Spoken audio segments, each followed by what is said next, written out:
In the last episode, He fixed his eyes on me. Then you're with them. Uh-oh! Hey! We actually did get a night mode. Holy crap! Oh, it looks beautiful. That's weird. I mentioned in the last video in the beginning of the last video of my Let's Play on Endless Summer, I mentioned in the beginning of that video that I've never seen a night main menu, but we just saw it. Man, that was beautiful. But anyways, hello everybody, my name's CUUUTE and welcome back to another episode of Endless Summer. Now, the last video, if that didn't even get you guys interested, I don't know what will, because, man, that was insane. Man. So, yeah, if you haven't seen it, definitely go back and check it out. If you just clicked on this, then if you want to get into the beginning of the series, well, go all the way back to day one, okay? Because you guys you have missed out on a lot. But anyways, before this video begins, I just want to say this. My last video that I uploaded, I think it was like Tower of God opening or something like that.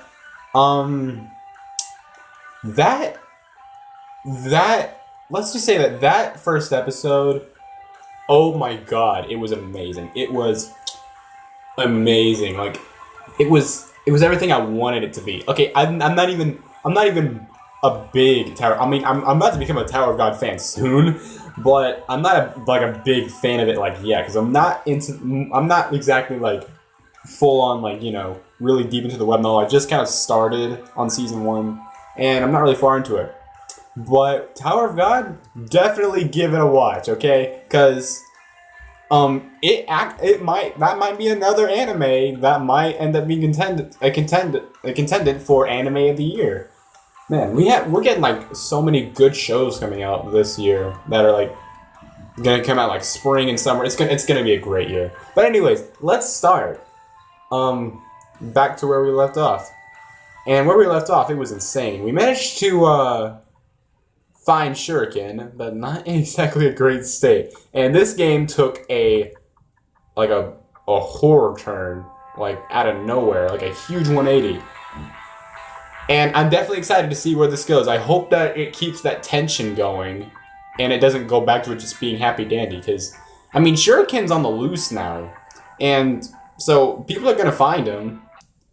So it's gonna be nice. So anyways, this is the beginning of day 5. I'm excited. Let's do this. We ran with the last of our strength. Like those who run for their precious lives. Like a doomed person, knowing that there is no hope to save his life, will still fight the inevitable and his own fate. I barely managed to close the heavy metal door behind me. Oh, Jesus. I have no idea how deep this bomb shelter is, or if it's able to withstand a nuclear blast. But we have to hide out. But we have no other place to hide. She gripped my hand tight. Don't be afraid. Bits of the ceiling were falling and the walls were shaking. I was prepared for the worst, but death is the kind of thing that you can't ever be prepared for. But suddenly, complete silence fell. It rang even louder than the explosions. Maybe it's time to say goodbye, she was whimpering. I wanted to comfort her somehow, and realized that there is nothing I could do. Yes. You know, A horrible bang almost split my eardrums. It seemed that I'm under a pile of collapsed ceiling, but I don't feel any pain. All I want is to not let her go.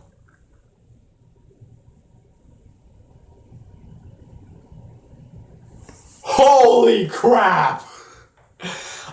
I held that in. I'm tearing up. I held that in. Like, until, like, the minute was over. Like, I held that excitement in. Holy crap!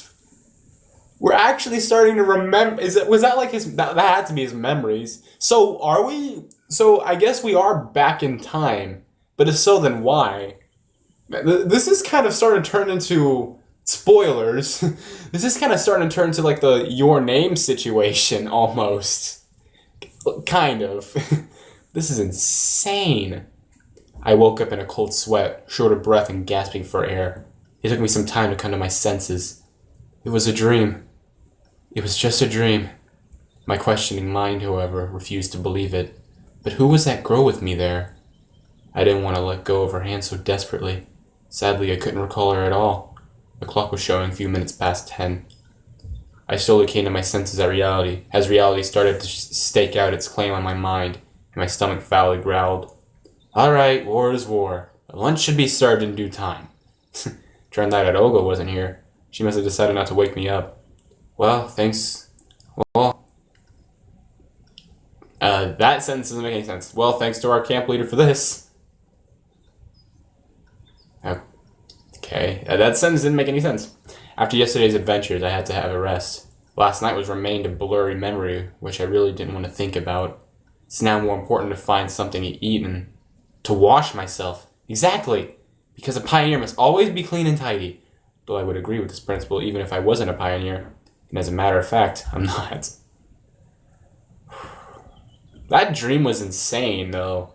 So, we're back in time, but looking at that house now, it looks like it's destroyed from that bomb. So it doesn't make sense that we're back in time. It wouldn't make sense that we're back in time. But at the same time, this is confusing me even more. Because if the whole war thing, if the whole bombing already happened, or maybe it didn't happen, maybe it's just what the house looks like right now. I'm so freaking confused. On my way to the wash stands, I met Electronic. He started to wave his hand and ran up to me. Good morning. Thank you for finding Shuriken. Without him, I don't even... It's nothing. I was a bit embarrassed. Is he okay? No, really. Don't be so shy. The country must be proud of its heroes. And what about Shuriken? How did he look this morning? Is he alright? After yesterday's craziness, I thought such a question was completely valid. Yes, absolutely. The only thing is that he can't remember anything. Can he? Okay, so he's okay, but he just can't remember anything. Typical cliche. I wasn't surprised at all. He says that he went to the abandoned camp yesterday and then woke up in his bed in the morning. I mean, he remembers nothing between those two events. I see. Alright then. You missed breakfast, right? Come to our club. We'll feed you. I have something special. Electronic smiled in a conspiratorial way. Thanks. I'll come, probably. I had to wash myself first anyway. We'll be waiting. He waved at me and left to carry out his own business. There was nobody near the washstands. The water turned out surprisingly warm today. It's been warmed up already, I guess. Having my face washed, I realized that it wouldn't be easy to wash the rest of my body here. Maybe I should go to the showers. Since there's nobody here, I turned the tap in such a way so water streamed parallel to the ground and started to take off my clothes. What if somebody sees me? Well, I'll run to dry myself quickly and put on my clothes. The water, which seemed warm on my face and hands, felt bone-chillingly cold on my body. The whole washing process took no longer than 10 seconds, and I started to wipe myself quickly afterwards. But I didn't manage to finish anyway. There were voices coming in from the direction of the footpath. Uh-oh! It's about to turn into a cliche situation again. The only solution came to me in a split second. I grabbed my clothes and dashed into the bushes. A moment later, Alice and Giannis appeared near the washstands. You could have done it by yourself. Why did you bring me here? Is it a big deal for you? Fine, let me. I peered at them and noticed that they were both covered in red paint. What a surprise. I wonder how they managed that. Alice opened the valve and started to rub Gianna's back. Take off your bra. What if somebody sees us? What? Is there anything to say? Oh! Oh!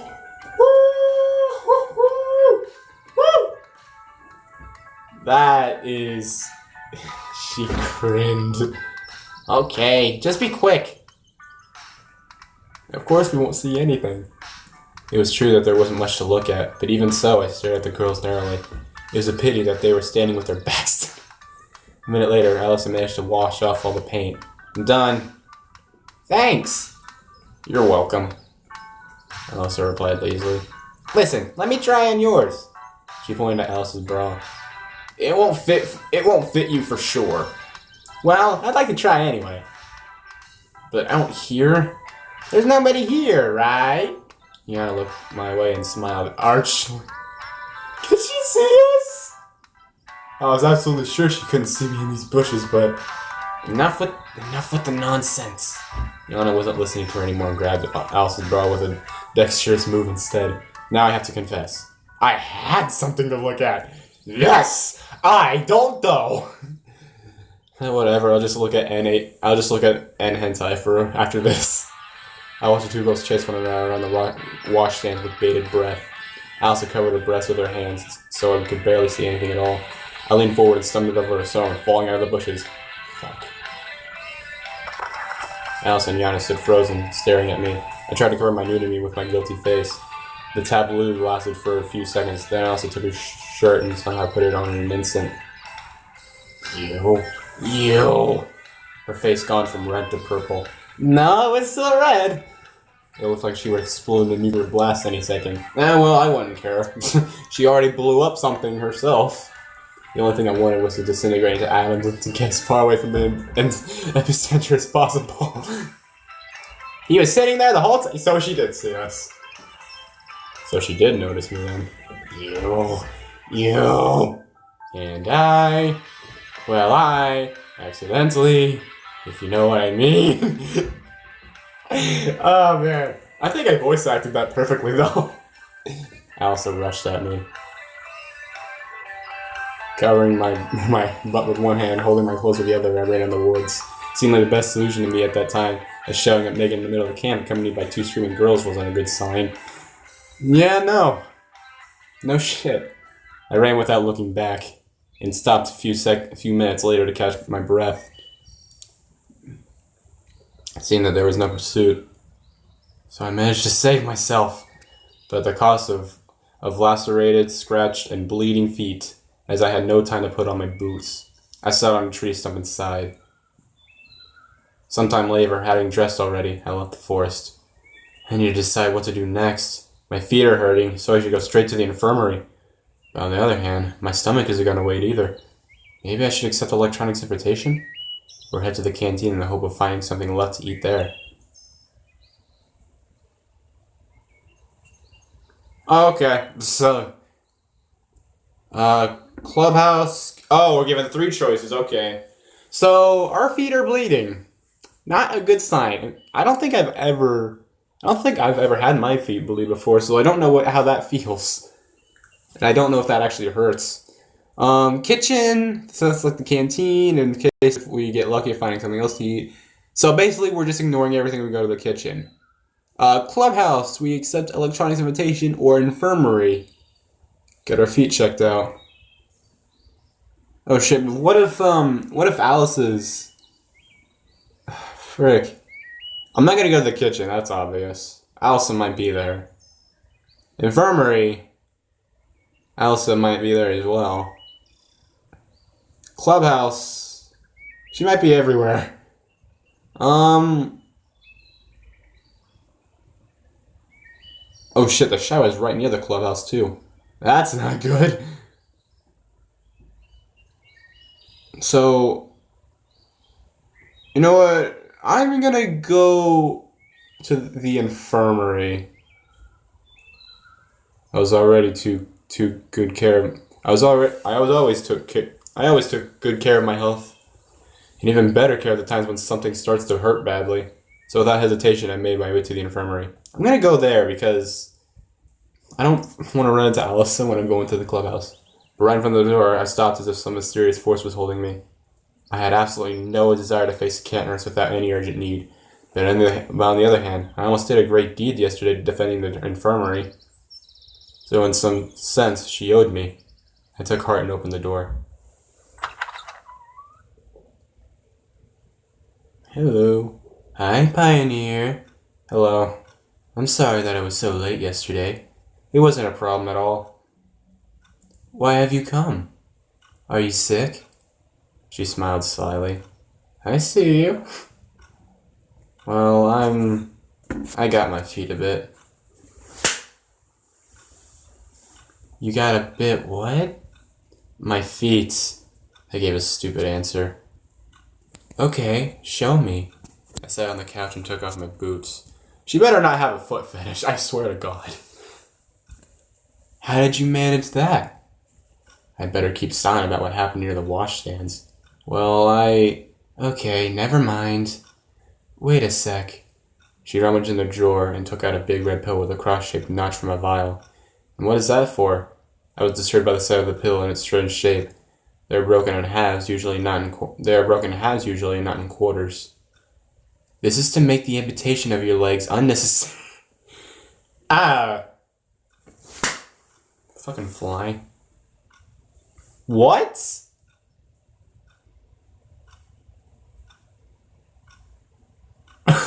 I'm sorry. Nothing. Don't be afraid. Fucking get out of here. Don't be afraid, Pioneer. You'll take it and it will all be alright. And this pill. Why does it look like that? That's for patients who refuse to take medicines perorally. We screw it into them with a screwdriver then. What? Should I figure these innuendos out? Do I dare? I didn't dare to ask what they were being screwed in, actually. Okay, well, it's better not be a suppository. Please don't be a suppository. And now try to bear it a bit. Get her voice right.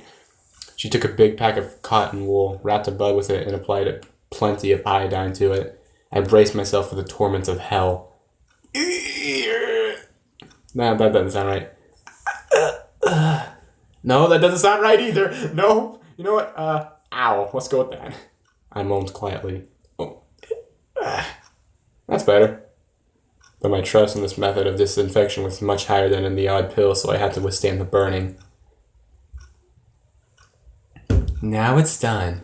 I put on my boots and tried to walk. My feet were still hurting, but the sharp pain was gone. Thank you. Don't mention it. Drop in any time, Pioneer. Okay, quit calling me that.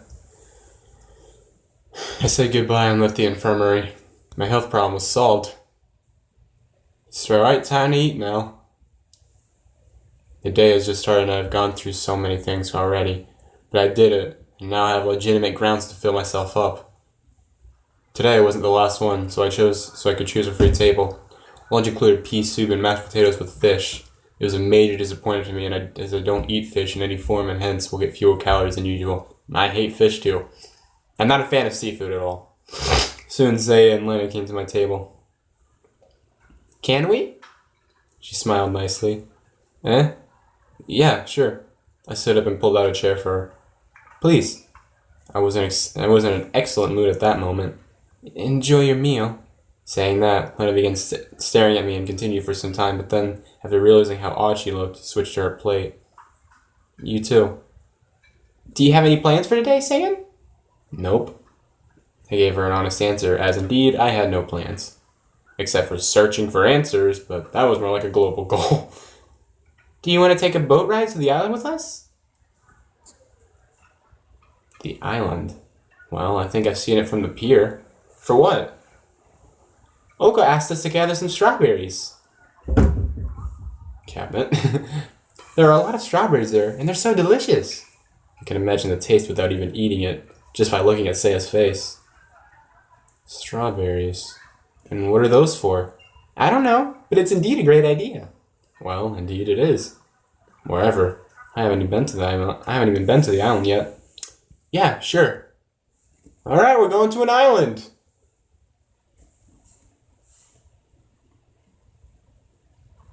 Within minutes, we were already standing at the pier. Well, here's the boat.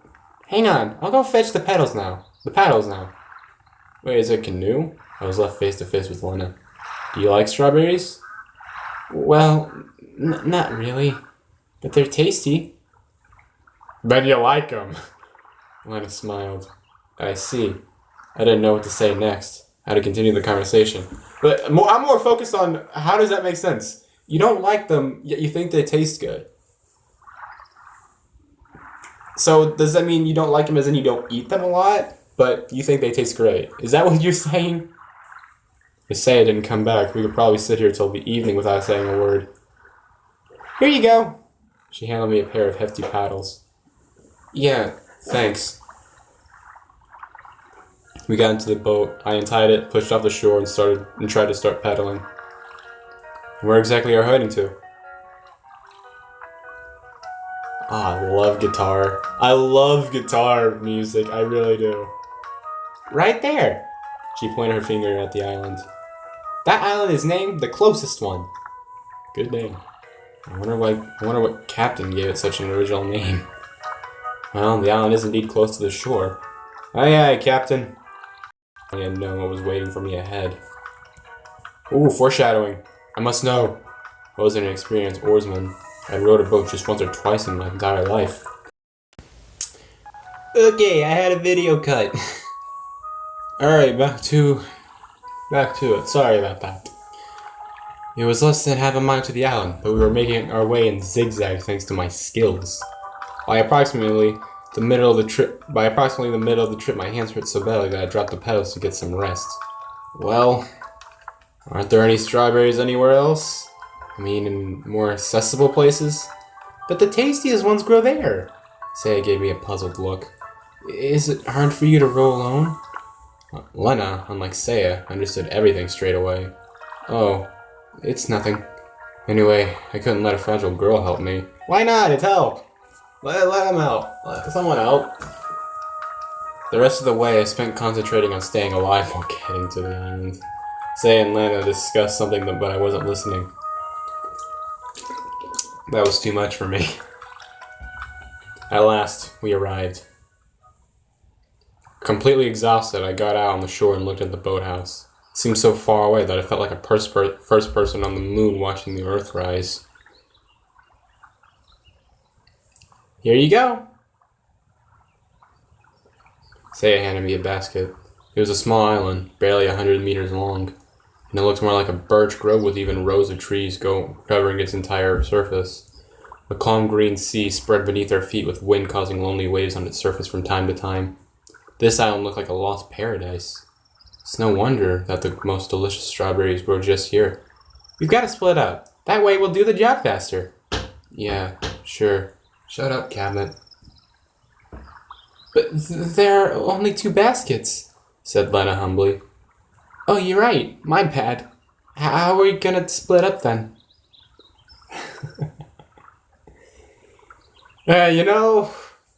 Okay, this is something that I have to keep in mind.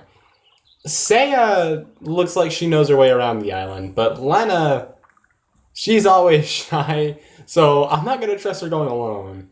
We're gonna go with Lena. Let me go with you. Let's go. Okay, that's fine. Saya grabbed the second basket and ventured to the opposite side of the island. Well, let's go? Yeah. Cabinet, shut the fuck up. Lena smiled. Just pay attention. Don't leave a single berry behind. You too.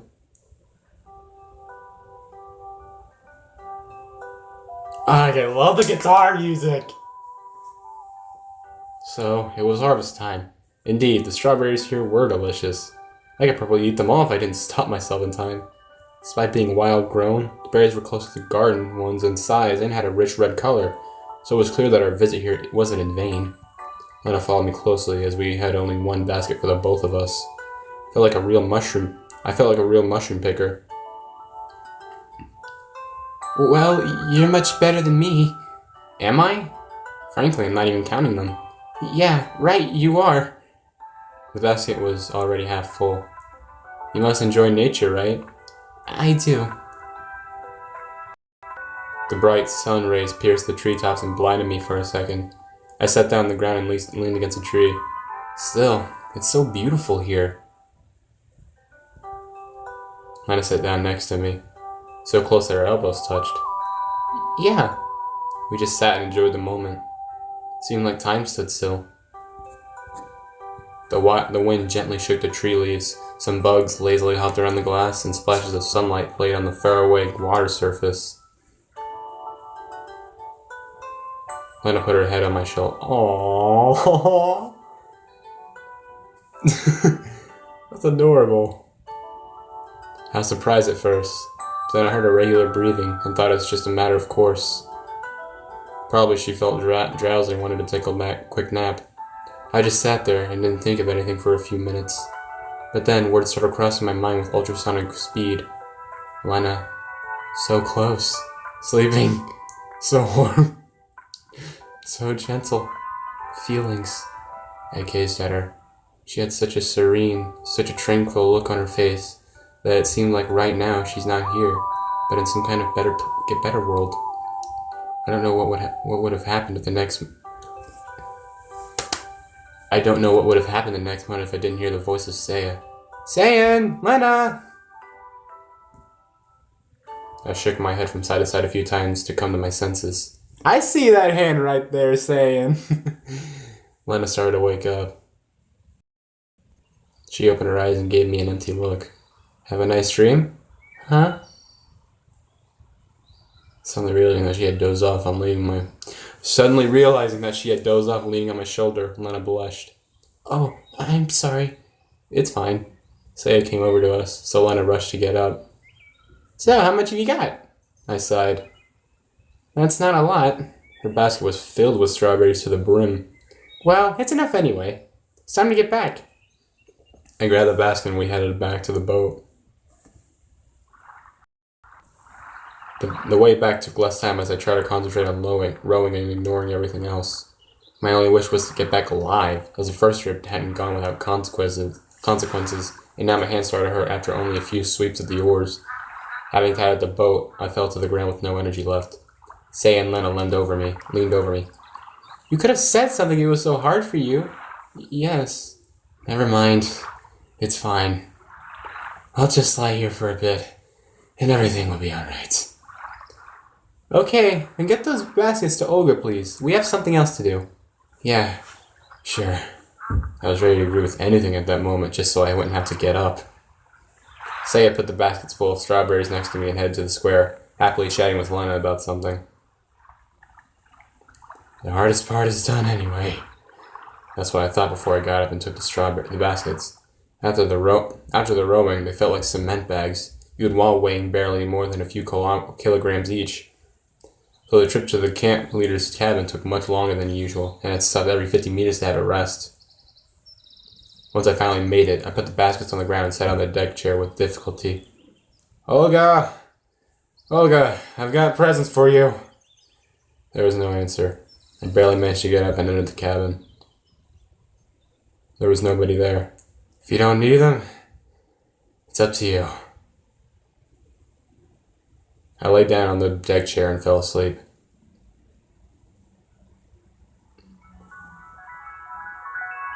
What the fuck? I had a weird dream about a strawberry race. I was rowing a boat with my last ounce of strength, trying to escape huge berries that were chasing me. What the fuck? My hands were failing, and I could barely see anything because of the sweat covering my face. Blood was hammering in my temples, but the strawberries were getting closer. They were baring their teeth at me. But wait, strawberries with teeth? Sayan! What the fuck kind of dream fever was that? I woke up. Olga was standing beside me, shaking my shoulder.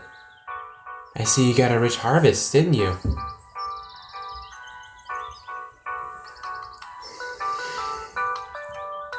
Okay, but that's not all. Well, it was the girl's help.